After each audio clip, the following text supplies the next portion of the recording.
Aloha, guys, and welcome back to Degree Free. We are your hosts, Ryan and Hannah Mariyama. On this podcast, we share the fundamentals we've discovered and the mistakes we've made while self-educating, getting work, building businesses, and making money. We'll tell you how to make it happen. No degree needed. Welcome back to the podcast, folks. Ryan and I have a newsletter that we send out every week, and you are definitely going to want to sign up for that. It has all kinds of stuff in it that you're going to want to see, like degree-free news, so different companies that are now hiring degree-free people, different job opportunities, ideas for degree-free work, and resources like books and websites that Ryan and I found to be really helpful on our journey as well. And so you're going to want to sign up for that. So go to the website, degreefreenetwork.com, and sign up so you don't miss our email. And yeah, guys, like and subscribe just so you can stay notified when we post new episodes every week. And let's get into today's episode. Today, we are going to be talking about how to turn your current W-2 job into a 1099 contractor role and why you would want to do it, who it's for, who it's not for, some of the benefits with it as well. Mm-hmm. Why people might want to be doing that, especially in today's work environment. Yeah, it's a hand or a card that you could possibly play, right? And it just takes some thought and some analysis of whether or not it's right for you. One of the best ways to kind of break it down to make this the most easily digestible for a lot of people is I think we should talk about who this might not be for at first, right? Let's talk about that first. Then we can talk about who it's for and why you would do it and the benefits of it. And then we can talk about like how to do it. Okay. Right. And so the first thing that we have to talk about, and one of the most common things that we see is going to be benefits. Yeah, your medical, your vision, your dental. Right, exactly. Things that you normally get through a job, right? I mean, unfortunately, in the US, our healthcare is widely tied to our employment. I think that that's really dumb. That's a whole other thing. Yeah, but that's a whole other can of worms. Another thing. We won't tackle that here. Yeah. That being said, unfortunately, that's how it is. And so if you get your benefits through your employer, health, vision, dental, supplemental, you name it, this is definitely something that you're going to want to think about a lot more. It could still make sense for you, but for a lot of people, it doesn't. Yeah, because the cost of taking those things on independently would just be too great.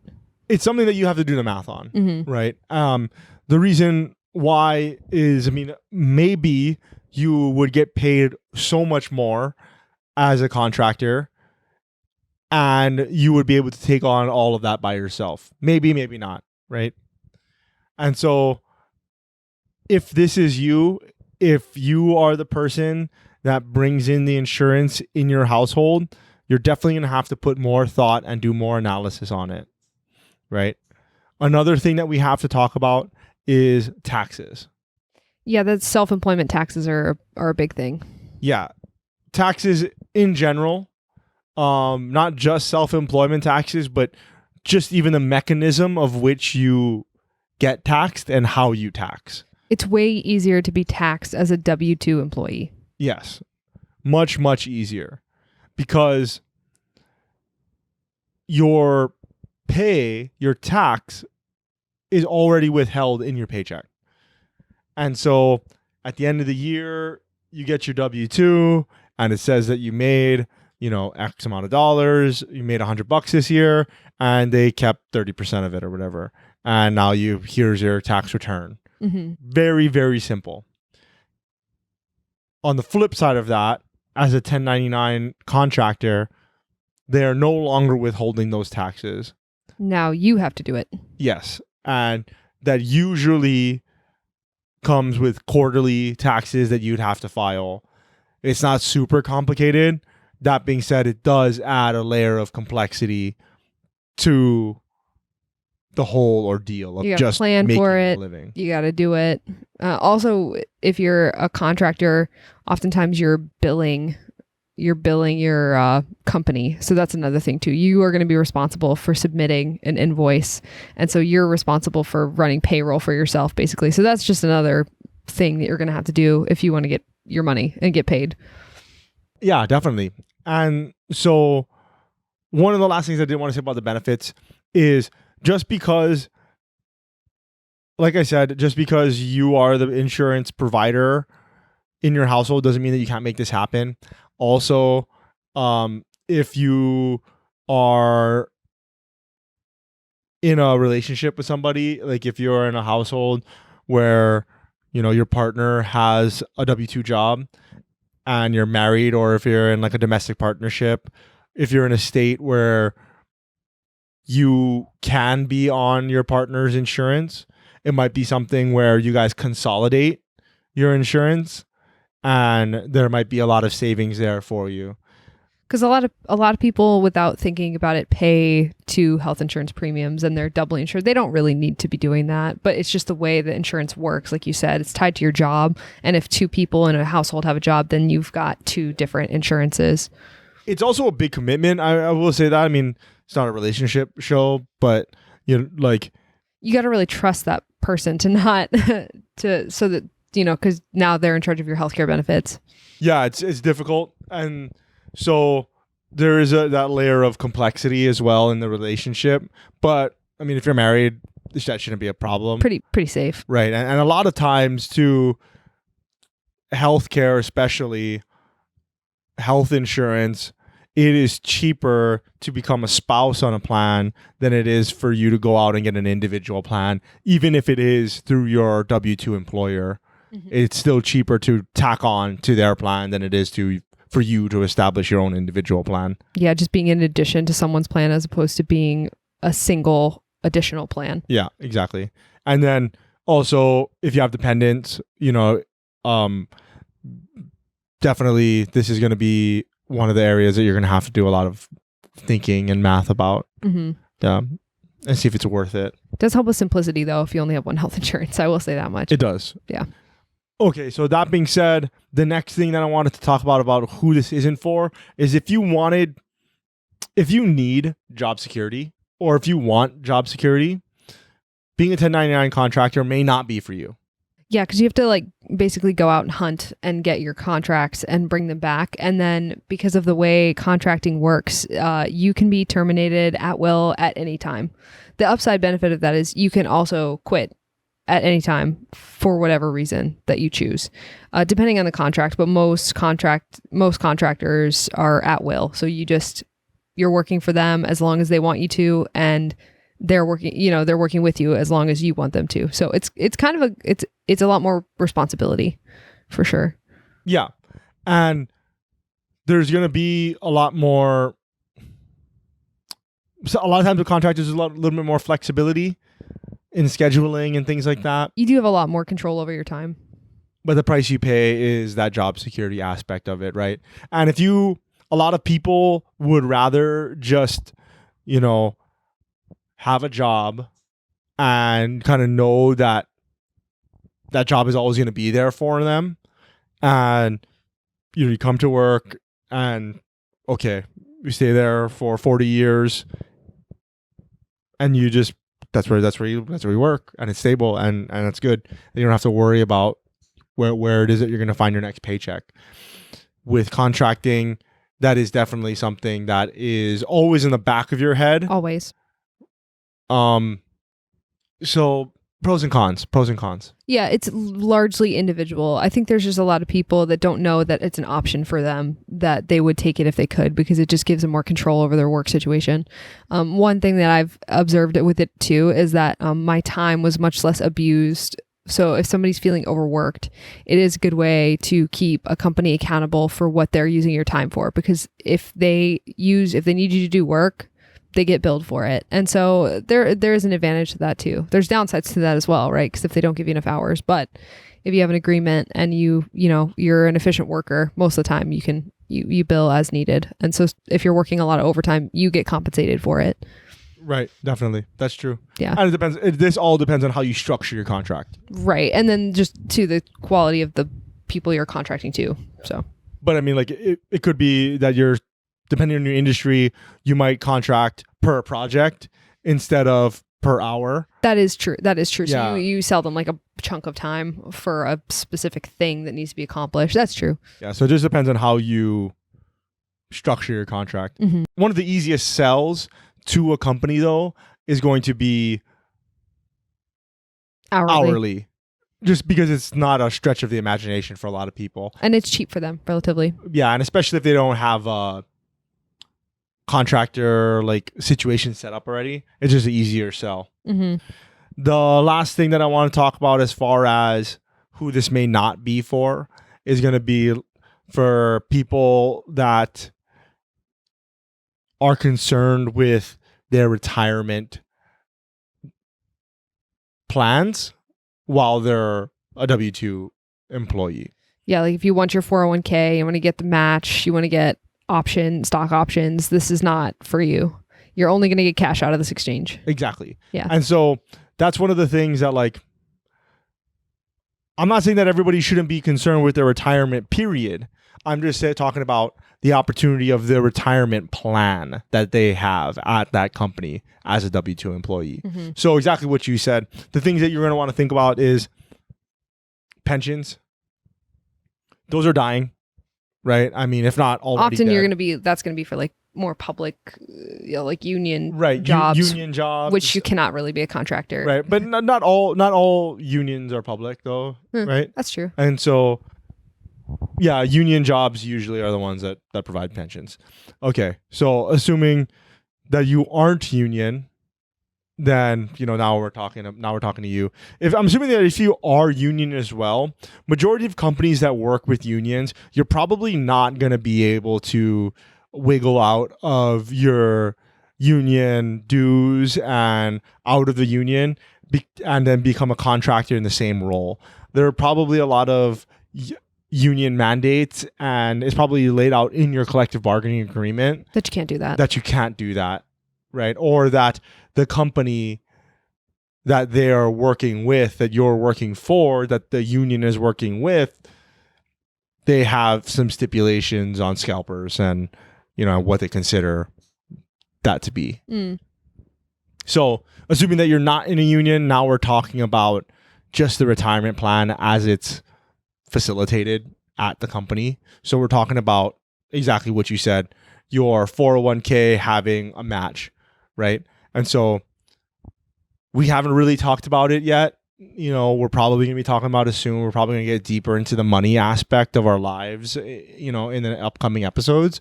But, just quickly, a lot of companies, in order to encourage you to save money for retirement, they'll offer a percentage match on the amount that you contribute to your retirement plan. Mm-hmm. And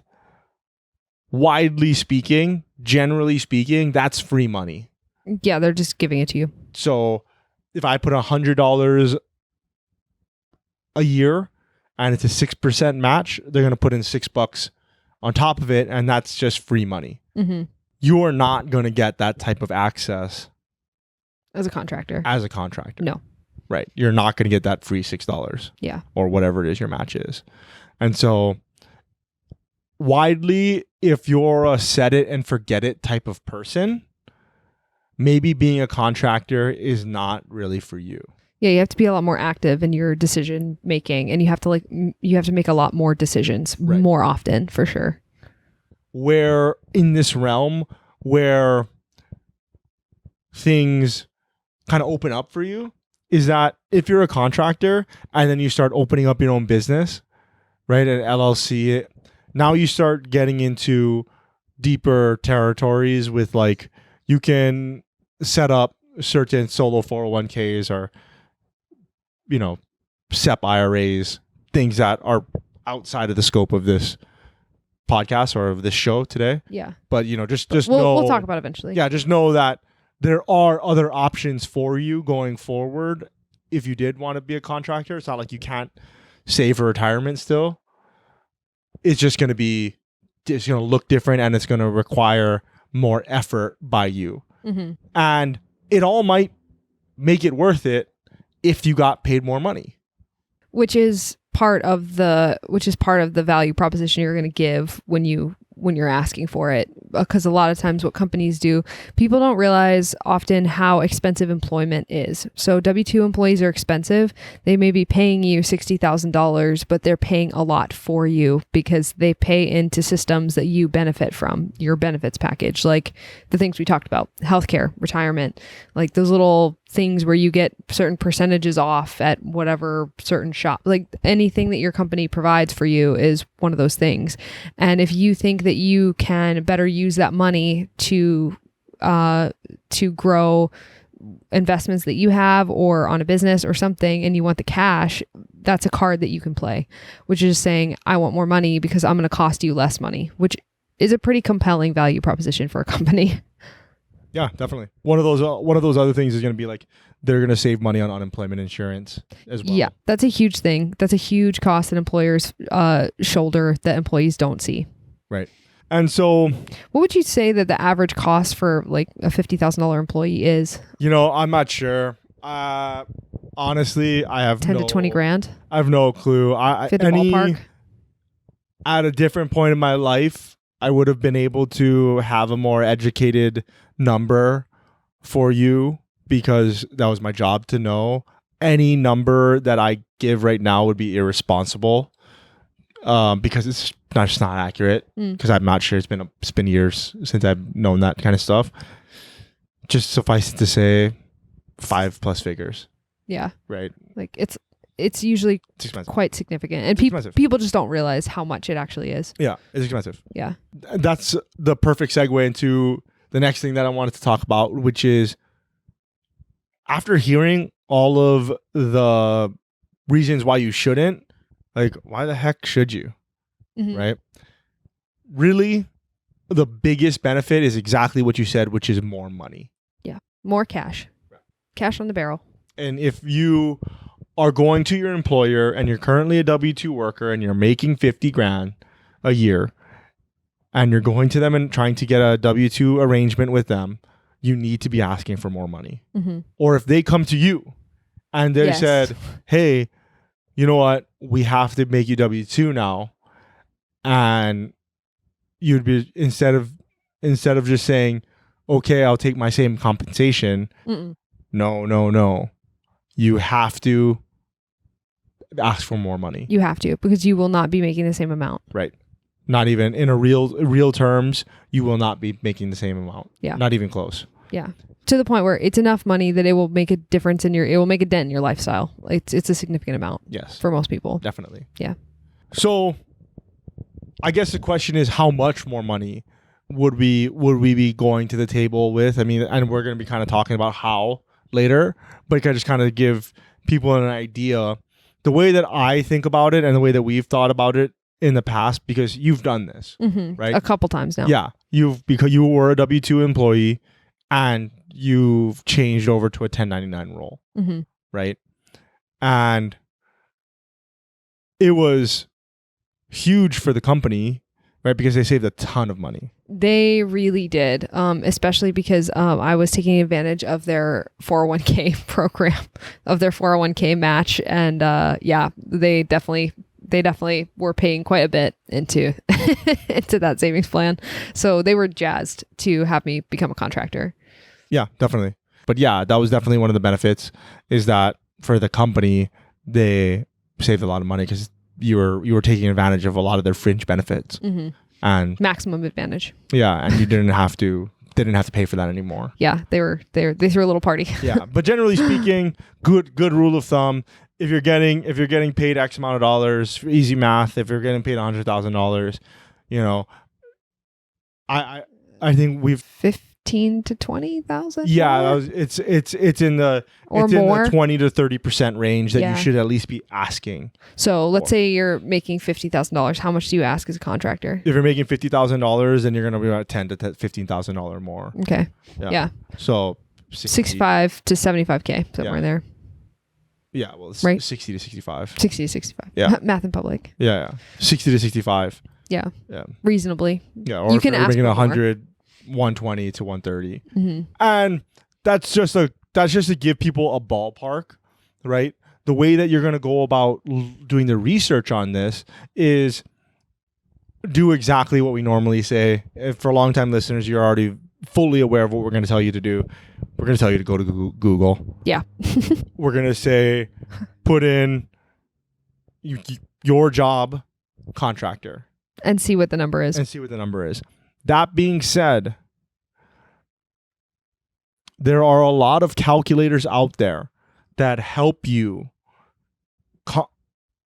compare contractor versus W-2. Mm-hmm. It'll actually tell you down to the number exactly how much you need with taxes in your state and all that jazz. Exactly. And they're free calculators. You just plug your stuff in, and it's basically an automated Excel sheet, and it just does the calculation for you. It's a little difficult because you're going to have to do some thinking about it, right? So one of the things that we didn't talk about as far as for who this wouldn't be for, and I'll talk about it now, is you don't get all the vacation leave. You have to plan it. Right? So you don't have vacation leave. You don't have maternity leave. Sick leave. You don't have sick leave. You don't have any of that. And so that's why using one of these calculators is really going to help, because if you use one of the good ones, and we'll put some in the show notes below, if you go to degreefreenetwork.com, you'll be able to find the resources that we're going to point to. But it's going to ask you in the calculator, like, how many days a year are you planning on taking off, right? And the reason why it's asking you that is because as a contractor, if you're not working, you're not getting paid. Mm-hmm. If you're not there, you're not earning money. Right. And so it's just like working at a restaurant, actually. Yeah. If you're not there, if you're not on shift, you don't get paid. Exactly. And so what's really good about them with these calculators is you can go in and you can put in your current pay as a W-2 employee, and it usually is able to spit out what that looks like as a contractor. Mm-hmm. And now you have a good gauge of what is the minimum that you should be asking. Mm-hmm. We are of the mind that that's just the number where you start. Yeah, but add more. Exactly. Always overestimate how much time you think you'll need off, because, you just never know, because of life. Not needing off, but just how much you want to get paid. Oh, yeah. Yeah. You always ask more, because you can go down. Exactly. Yeah. Because if they say yes, then good for you. And then if you're I believe that every time that you come to the bargaining table about your payment, you should be asking for more money. Yeah, that should be an upward progression for sure. Always. It shouldn't be something that stays the same or goes down. Exactly. Yeah. So we'll link the calculators below, but just for a general rule of thumb, 20 to 30% more at minimum. Because you got to pay taxes. Is what you're going to start asking for. Yeah. Right. Taxes, and benefits. Ideally, it's 50% more. 70% more. Yeah, shoot for the moon. And a lot of people are going to balk at those numbers and be like, really? That much more? Yes, that much more, because they're saving a lot of money. They're still saving money, paying you way more. Well, they're saving a lot of money, but then also you're baking in a pay raise in that as well. Mm-hmm. Right? That's what you should be doing. I believe you should be doing. And so the next thing, as far as the benefits go about being a contractor, generally speaking, obviously it depends on the industry, but generally speaking, you gain more flexibility in your schedule. Yes, that's one thing. That was one of the biggest advantages with the contracting that I found, was asking for a 4-day work week. And that is some life-changing stuff. Other countries are a little bit more forward-thinking with their scheduling. But right now in the US, I'd say that probably the easiest way to get a 4-day work week is to become a contractor and just build it into your contract. Like, I'm available. Also, because if you're working with a company, let's say you're deciding to become a contractor at the same company, it's way easier for managers and other coworkers to get used to you having a 4-day work week than it is for them to get used to you having a different hourly schedule 5 days a week. Like you're working 5 hours a day. That's harder for them to get used to often than I'm Tuesday through Friday. I'm Monday through Thursday. I'm always available Monday through Thursday. Also, something I found was that during the entire year that I worked that way, I only called off sick once. So my attendance rate at work was very high because I had so much time. So that's another benefit. And I don't know, I think that's been found that people that work 4 days a week don't call in as much because there's less time that they're actually at work. But I also found that to be true in my own experience. Yeah. And I think another factor with that is not only the flexibility of schedule, but flexibility in general with your work situation. Because now if you work physically, a lot of contractors work from home. You might not be able to do this in your industry, right? It depends. But this is a perfect opportunity to go to the table and negotiate this. See if you can. Right? Working from home is definitely one of the options, or a hybrid schedule, right? And I think what you were talking about the not calling in sick, I think that has to do with working from home too. Possibly. I think it's working from home. Possibly. Maybe a 4-day work week too, but maybe both. I think it's generally speaking, it's to work from home because you don't call in sick when you're at home. Well, you can be sick and still work while you're right. Exactly. Most adults can. It's like adult sick is a little different than kid sick, right? Like you can still work at a computer if you're sick. One of the next benefits is going to be being able to work multiple contracts at a time. And this depends largely on your industry and your contract. So this one is kind of like it's real specific. Has an asterisk next to it. Not necessarily specific, but it just depends. I think it'd be more specific about the industries that have non-competes actually. And so generally speaking though, especially if you're working from home, now you've negotiated a flexible work schedule, you've negotiated work from home, and you've negotiated 1099. Now you can take on multiple contracts. Yes. Especially if they have a lower time commitment, just like what you've just set up with your current employer. And now if you're making double the amount of money, right? So say you were making 100,000 and you've asked for 120 and you got it. Okay. Now say that's apples to apples, which you were making after taxes and everything like that with insurance. And then now you were to take on another contract that gets paid the same amount. Or even if it was part-time, let's say it was half. And a half. Now you're making way more, even though you're paying for insurance. Right? Even though you're paying for insurance out of pocket, even though you're in charge of your own retirement, even though you have to pay a tax professional to help you do your taxes every quarter. You jump the line in earnings, in actual money that you're getting in the door every month. You are significantly higher than you were before. Significantly. And this is really where it starts to move the needle. Yeah. Money in the door matters. Yeah. And like I said, it depends on your company and you have to read the contract. So that's one of the things about the execution of this. Before you go to being a contractor, they're going to put a contract in front of you. And you need to read that thing. And you need to ask for things to be taken out of it. That was the thing. The first time I signed a contract, I didn't. And the second time I signed a contract, I said, I don't like this, this, and this. Take it out. And guess what? They just do. Because it doesn't matter that much. And they do. Yeah. It really only affects you. Right. Because most of the time, the company's fine. Unless it's a major thing in their contract that they don't want to get taken out of it, then they're not going to take it out. No. And then you're shit out of luck.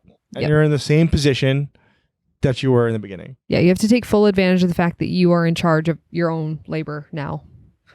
It's a double-edged sword, but if you're going to do it, make sure you maximize the benefit of having full control over your time and how you spend it.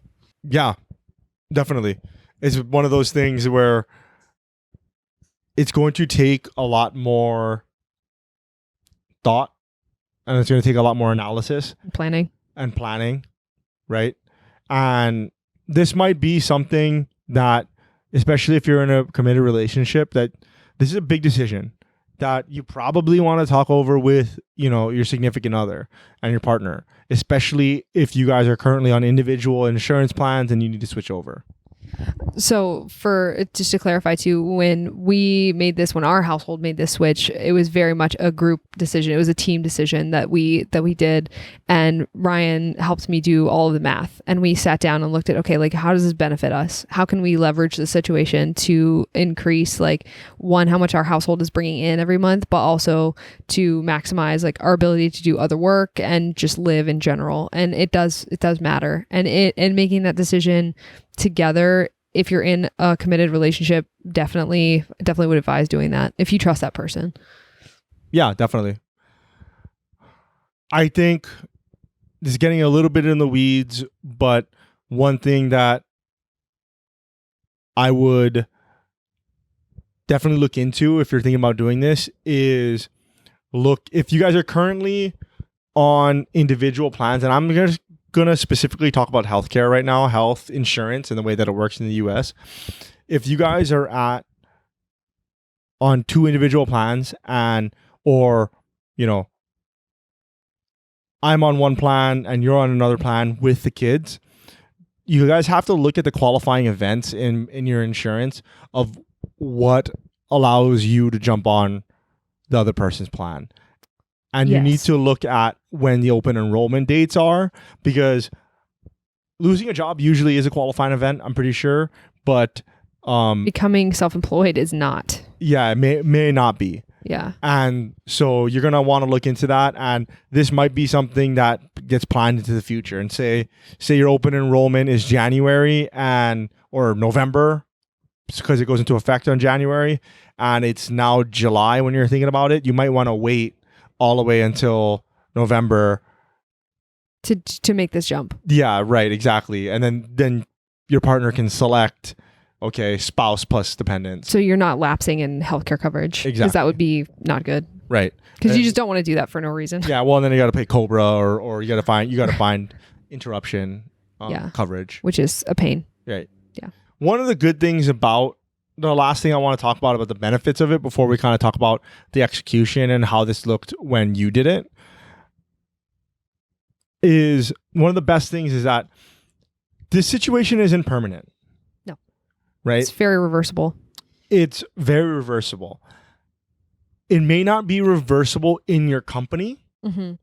I'll be honest there. It may be that they say, okay, we're going to put you on as a contractor. You hate it. You're not making as much money. Something happens. You get divorced. Whatever. Life happens. And you go to your boss and you say, hey, can I become a W-2 again? And they're like, you know what? It's just not in the cards right now. Well, now it's a hard sell because you need them to pay more money to you. But you can still be a W-2 employee at another company. You just start applying for jobs again. Yeah. And fixed. Yep, exactly. Problem solved. Or you get another contract. Exactly. And one of the ways that you can bake this in to making this an arrangement is at the beginning, at the negotiating table, you can say, how about we try it for 3 months? Let's try it for a month. Let's try it for 6 months. And see what happens. See if your boss will say yes. Yep. That's the best way to get people to say yes to you, is just say, can we try it for this amount of time? It also shows that you've given it some thought and some planning. And most often, if you've thought something out pretty well and you explain it well enough, especially because it really just lowers the company's risk. So it's not as hard of a sell. Yeah, definitely. And I think now, how do we do it? I guess, how are we going to get our boss to do it? We're currently a W-2 employee and we want to be 1099. We've done the risk analysis. It makes sense for us. I guess, how do we do it? How did you do it? Okay, so the first thing that you need to think about is whether or not you've been performing well at your job. If you haven't, they're much less likely to say yes to you, because if you've not been performing well, then why would they want to give you anything that you want, right? That seems reasonable. Yeah, so if you're a good employee, if you're a decent employee, I think most people are. So if you're a decent employee, that's number one. Now, then you want to think about if you have somebody around you, like a boss or supervisor, who is sort of in your corner, or at least would be willing to hear you out. And I found also that the best time to do this is when something is shifting. So if there's a new project at work or an old project is closing, or it's a seasonal change, like it's an end of a quarter, or it's a new year, and people are more susceptible, I think, to change when the other things are changing. And so I think that that's probably a good rule of thumb. That is when I made the switch, was end of year. And I just said, transition in January, this looks different now. And that went over well. And I think that it does have to do with people are used to change in the new year. Humans are just like that, especially in the US, right? Because people tend to do big changes in the new year. The biggest reason a company has to say yes to you here is that it saves them money and it reduces their risk. Companies almost always will save money and reduce risk if they can. And the reason it reduces risk is because they can fire you if you're bad at your job really easily. And that risk for you is that you can also quit really easily if they're not serving you. So, but also as far as the money, like I said, like we've talked about, the chances of them saving a lot of money by moving you into a contract role are pretty high for most people. Like for most people, you can get a $10,000 raise if you just aren't a W-2 employee. And so for them, that they look at that and say, well, that's cheaper than what we're paying for you now. So if you want to assume the risk, that's kind of on you. And so I think that those would be the two motivators that would cause a company to want to do that. Also, the third one would be if they like you, and that's the condition under which you'd like to stay. That one's a little bit more subjective, right? Because, if people, everybody's different, everybody gets along different. But if you're generally a valued, liked employee, most of the time they're going to be willing to accommodate you to keep you around. Yeah. I think one of the things too, and this is super company specific, but depending on how your company makes money, they might be not only saving money, but they might be making more money by making you a contractor. So what do I mean by that? If you are working for a company, let's say you're working for a company that builds software and they are hired to do a project, and okay, they have nothing but W-2 employees on there, right? And they have a couple of contractors here and there. If you become a contractor, they can, depending on their contract with that company, they can start to pass on that cost directly to the other company. And that means they keep more money. Exactly. So you don't realize sometimes too how profitable it actually may be for them to give you exactly what you want. This doesn't happen all the time. No. But it's definitely something that if your company does this, and if you know that they're going to do this, mention it. Then be like, yeah, look, you can, okay, you're not billing out my time right now, or this is how much you're billing out my time now. You pay me more, we can bill out at this rate. Yeah. Right? You win, I win. Yeah, we can pass it on. We can pass it on to the client. That's how the contract is structured. Mm-hmm. Doesn't happen all the time. Might not happen at all. But it's just something that if you're aware of, you can use it as a bargaining chip. It's very important that if you're going to ask this question too, you have an understanding of how your company makes money. That's like at the basis of this, is understand the motivations for a company, which almost always is to make money. And if you can find a way to save them money or make them more money, then oftentimes they're going to say yes to you. Yeah. So just to kind of quickly go over all of this. So this is how you're going to do it. 1, you're going to go in with a plan. 2, you're going to make sure that you're a good employee. And so you're asking from a position of power, which is you're doing your job and they like you. 3, you're going to make sure you want to ask somebody who's kind of on your side, in your corner, at least likes you or respects you. And then keep in mind that when you're asking, so this is 4, know what the company is going to get out of it. Know if they're going to save money, make money, reduce risk. If this person likes you too, a good way to position it is that you also get something that you're excited about, that you're excited for your career growth. Again, most people are inclined to want to help you. That's my belief. And so I'm just saying, I think that having this schedule would really optimize my life and that I would be more productive at work. And that's my main motivation for wanting to become a contractor, so that I can have a schedule that fits my life, but also it reduces the risk for you giving it to me. That's pretty compelling. That's pretty clear, right? And I think that's probably the best way to state it. Then make sure that when you're asking, if possible, ask at a time when other things are changing. So it's just kind of packaged in with change in general. And then if they're hesitant, then give them a specific set time that you'd like to test it. That is risky on your part because it's unlikely you'll be able to go back to W-2. But if you can, do that. Yeah, definitely. Or if you bake it in, you can just say, hey, can we check it? Can we try to do this for 3 months? And let's reevaluate at 3 months. Let's set a meeting now for 3 months from now and see how it goes. Mm-hmm. I promise you, before that meeting happens, you guys are going to know whether you're going to keep doing it or not. Yeah. Right? So instead of like maybe wondering if you'll get the W-2 job back, make a deal with your boss where like, if it's not working, I'll come back on at the same rate or whatever. Yes. You know what I mean? I'll do that. And be completely like, yeah. reduce risk for them. And so, like we said before, as far as the amount that we're asking for, that's what we care about, right? Because the biggest benefit to us doing it from us is the money, right? That's why we're going to do it, because it's way riskier as far as you have to fend for yourself on insurance, taxes, retirement, all that. But you're going to get paid for that risk, right? Or it's your job to get paid for that risk. Yes. And so do the calculation, go online, see how much you are currently getting paid. And then, okay, that's the number that it spits out.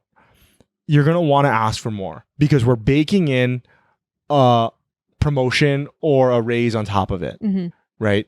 And it kind of obfuscates it, the fact that you're changing roles as well. It just kind of obfuscates it and makes it a little bit more difficult to see where W-2 ends and your raise begins and 1099 starts, right? So, and generally speaking, the place where we start is we say 20 to 30% minimum.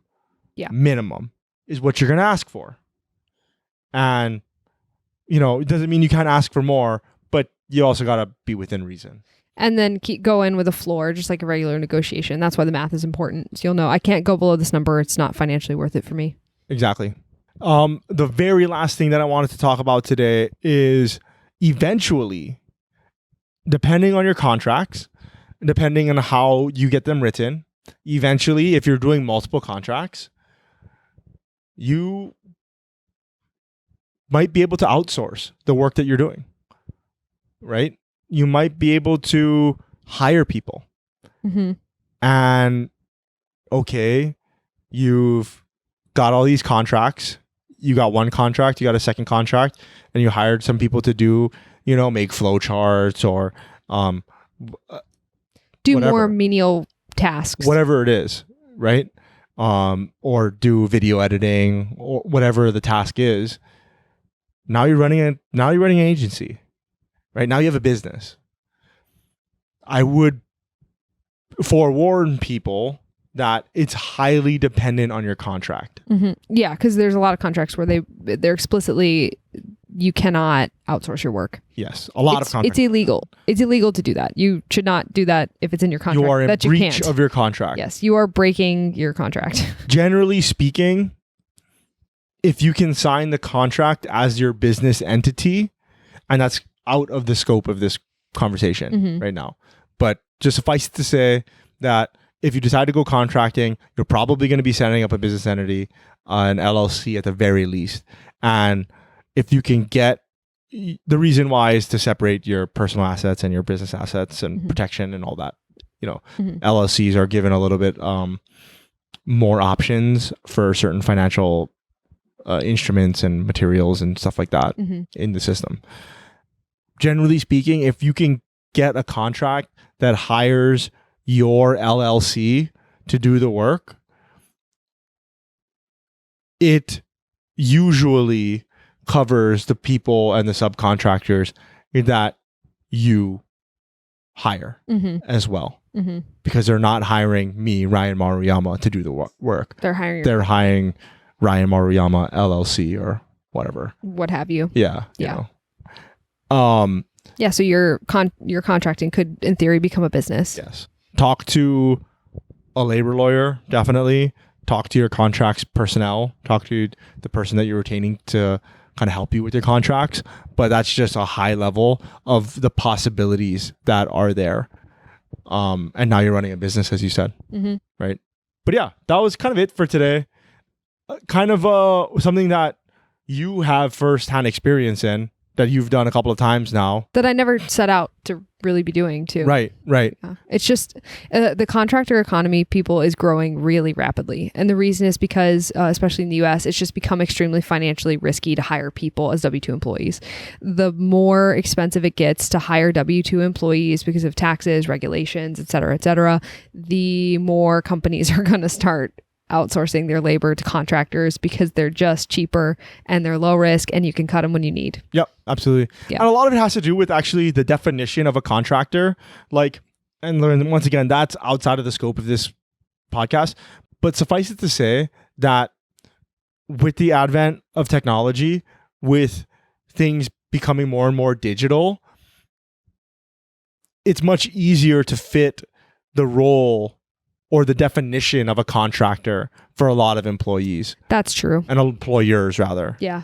Yeah. No, that's a good point. That's a good point that you make. It's definitely it's a contractor economy right now. It's never been easier to be one than it is right now. Okay, folks. Like I said, Ryan and I write a newsletter every week. It has degree-free news, companies that are hiring degree-free, requirements that are being rolled back, tides that are changing, and then resources that we've used in the past, that I use now for my work, that Ryan uses to do his work, and then also just cool ideas for degree-free work and jobs, and then boot camps and stuff like that. So you don't want to miss that. Go to the website, and it's degreefreenetwork.com, and sign up because you want to get that email. Yeah, definitely. And it's not as long as you just said it there. It's really short email. Yeah, it's short and spicy, but you want to get it. Yeah, definitely. Yeah. If you guys made it this far, as always, thank you so much. We really appreciate it. Otherwise, we're kind of just talking into the ethersphere, which that's not super helpful. No. But if you guys want to say hi, you want to get in touch, contact at Degree Free Network is where we live. Yeah, is where we're at. Drop us an email, contact at degreefreenetwork.com. Like and subscribe to the podcast. You know, if this is helpful to you, definitely consider sharing it, please. You know, any honest reviews really help too. Just helps to get our ideas out there to everybody. Follow us on social media. I'm at Ryan K. Maruyama on the socials. She's at Hannah Maruyama. The podcast is at Degree Free Pod. But yeah, until next time, guys. Aloha.